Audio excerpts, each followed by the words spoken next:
Today's episode is brought to you by Olive, a next-generation logistics company serving premium fashion brands. Are your e-commerce logistics costs going through the roof? Olive is here to help. Olive offers brands and retailers over 50% off on return shipping expenses instantly, while offering customers a sustainable, waste-free packaging and delivery experience. The solution is turnkey, and no development work is required. You simply download their Shopify app to get started. To learn more, visit shopolive.com/WatsonWeekly. Save money, save the planet. It's November 21st, 2022, and this is the Watson Weekly, your essential e-commerce digest. Today on our show, Target releases Q3 earnings, and it's bad, y'all.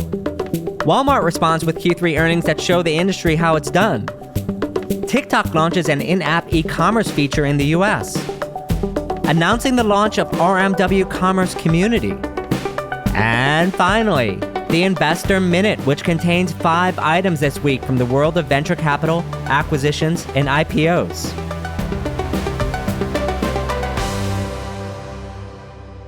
But first, in our shopping cart full of news, Target releases Q3 earnings, and it's bad.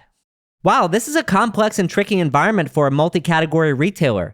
Mixed is the operative word for the environment we're in. Here are a few highlights from Target's earnings. Same-store comparable sales are up 2.7% year over year. Digital comp sales are up 0.4% despite strong curbside performance. The company only achieved a 3.9% operating margin due to theft and extra inventory issues. While this is better than the 1% achievement last quarter, investors are used to seeing Target closer to 8%. I have my doubts we will see that number for some time. Operating income declined 50% year over year in Q3, and already you can tell this was not a great quarter for the company. What's worse is while listening to the earnings call, I wrote down quite a number of phrases I can only think of as warnings for the world. Things like rapidly softening discretionary demand across apparel, home, and hard lines. Guests expecting more promotions than ever. Elevated uncertainty. No 2023 guidance. We aren't focused on it yet. Consumers increasingly stressed. Fuel costs are still double 2019, and globally shipping and container rates are still 3 times 2019, though that declined by 1/3 in the quarter. If you can believe it, Q3 got worse as it went along, and softening increased and persists into November for the company. This was a big warning to me. Q4 is going to suck too. After Target and Amazon discounts in early October, things decelerated. In case you were wondering about consumer trends, they're hard to come by. Some guests are opting for smaller pack sizes to save absolute dollars. Others are opting for larger pack sizes for greater unit value. On the positive side, the company did make unit share gains in all 5 core merchandise categories. Despite Target's challenges, they are winning against some other retailers, although it seems not in Walmart. Beauty and food and beverage were a particular bright spot with double-digit growth in both categories, which is sad to say, only enough to match Walmart across its entire business. The company is looking to identify $2 to $3 billion in operational savings in the next few years. Everyone is saying things like this now. Higher scale creates opportunities.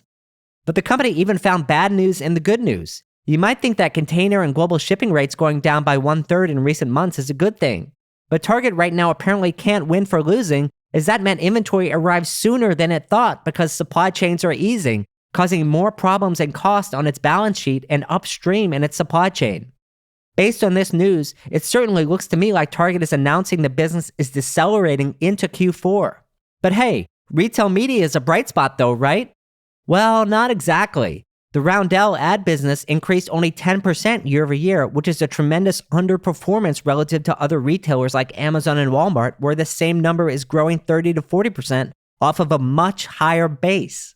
And if you ask me, one area where Target has significantly underperformed, it's this ad business, and that's the first advice I would give them from an investment perspective. Most Watson Weekly listeners know I'm a Target fan and know that they were a world-class retailer. That said, it remains to be seen if this environment is one they'll thrive in. I really doubt Target wants to turn itself into Walmart because as soon as the economy recovers, they're going to want that old operating margin back.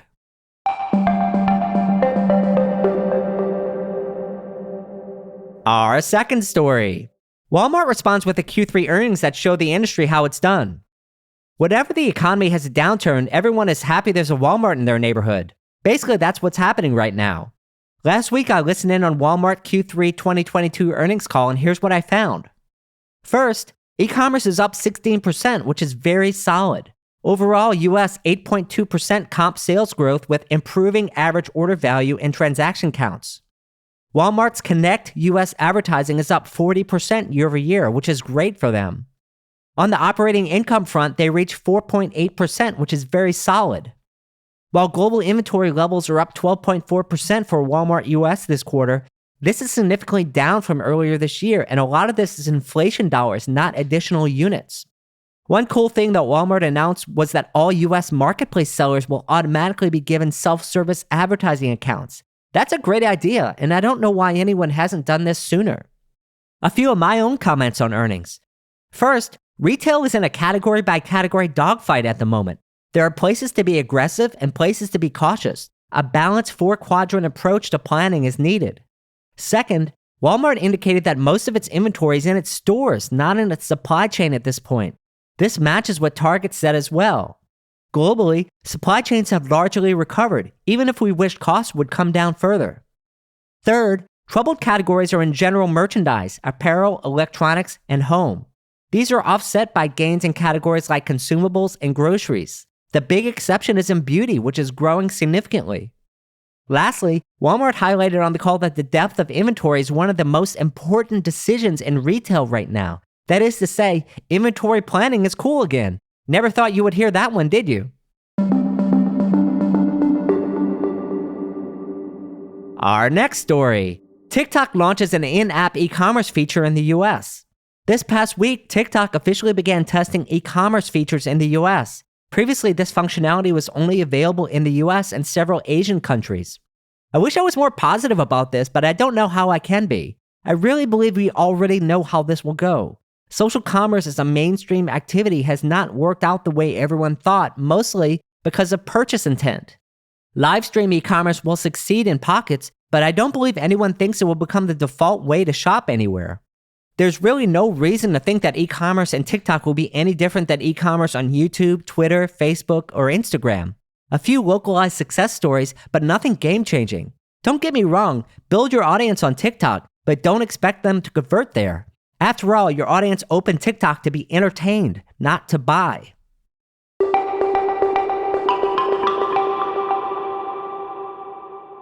And our last story, announcing the launch of the RMW Commerce Community, your trusted destination for e-commerce discussion and advice.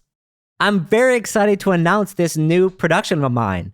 The RMW Commerce Community is the trusted place for e-commerce professionals to discuss the industry, software, applications, supply chain, and more. The community will have the following attributes. First is trusted. Because the site only contains e-commerce professionals, you can trust the answers you get there. My job is to ensure that the community is helpful to its members, whether you're looking to discuss the industry, find the answer to a question or problem, or connect with your peers. Next is independent. The site is not tied to any specific vendor, agency, platform, or approach to e-commerce. Next is helpful. The goal is for members to learn and help each other within their e-commerce questions and problems. And then focused. We're 100% about e-commerce all the time.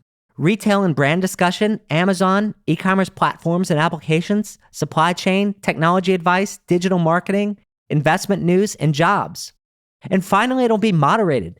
A trusted group of friends of RMW Commerce will be helping me moderate the discussions. This means no trolls and no self-promotion and a high signal-to-noise ratio. Who is this for? I envision this as a place for all seasoned e-commerce professionals, Watsonians like you, and people new to e-commerce.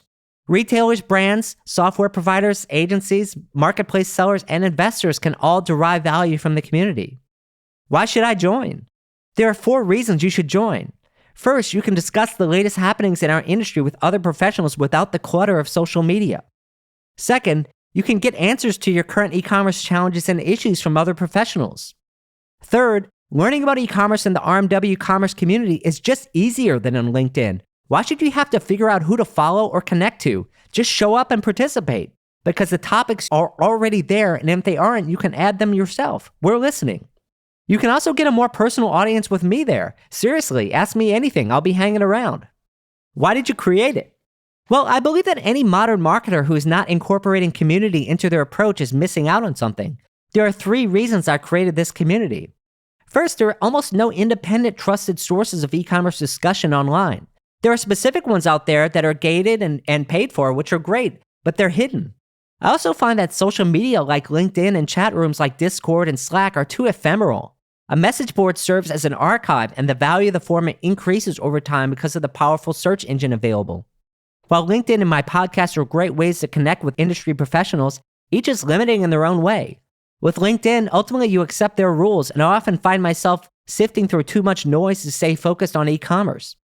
I love producing the podcast, but it's also a broadcast channel, not a two-way conversation.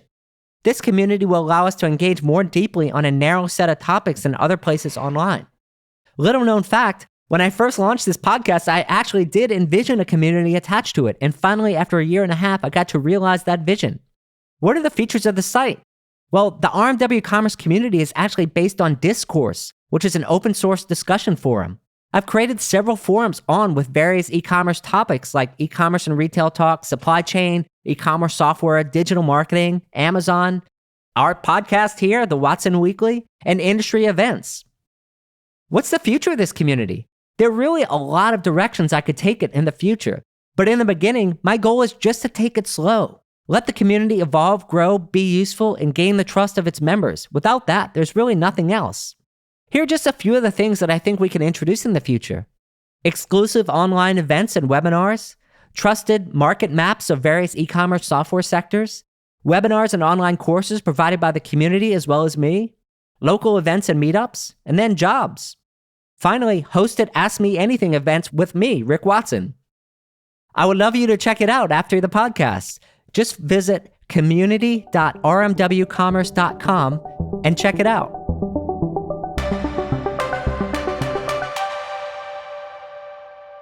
It's that time, friends, for our Investor Minute. We have 5 items on the menu today. First, WhatsApp Team Inbox raises $23 million from Tiger Global and Shopify. This is the company's Series B funding for a tool which is designed for small and medium businesses of all types to communicate with their customers effectively using WhatsApp. The best way to describe it's like Zendesk for WhatsApp. Second, Google acquires Twitter-based AI avatar startup Alter for $100 million. Seems to me like this is going to bring technology like Apple's iPhone and emoji to Google's Android platform. With big tech companies proceeding with layoffs in the tens of thousands, does Google really need to drop $100 million on virtual avatars?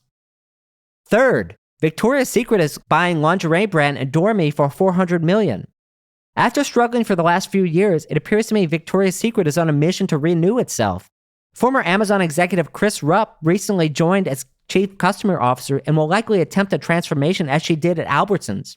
This acquisition is designed to help give Victoria's Secret a new image reflecting body positivity and inclusive sizing rather than focused on supermodels. Fourth, customer experience platform Amplify acquires ratings and reviews platforms Pixely turn to. Amplify helps customers manage their social media marketing and service and looks like they will want to use Pixely turn to as another upsell into its customer base to display this social media content across its properties. And finally, former ButcherBox execs leveraged meat shipment expertise into new direct-to-consumer startup. New perishable shipping company Grip hopes to help ship temperature-controlled items more reliably. One of the founders is the former head of logistics at ill-fated startup ButcherBox. That's what happens in Silicon Valley. One failed company sometimes rolls right into a newly reborn company with the same people and a few learnings along the way. The company just raised a $2 million pre-seed round from Soma Capital and others. That's all for this week. Till next time, Watsonians. Hi, I'm Rick Watson, CEO and founder of RMW Commerce Consulting and host of the Watson Weekly podcast, your essential e-commerce digest. Want to discuss the topics on the show? Head on over to community.rmwcommerce.com to connect with other listeners. Our production partner for the series is Citizen Race Car. The show is produced by Alex Brower. Production manager, Gabriella Montequin. To hear new episodes of the show every Monday morning, subscribe now at rmwcommerce.com/Watson Weekly and wherever you get your podcasts.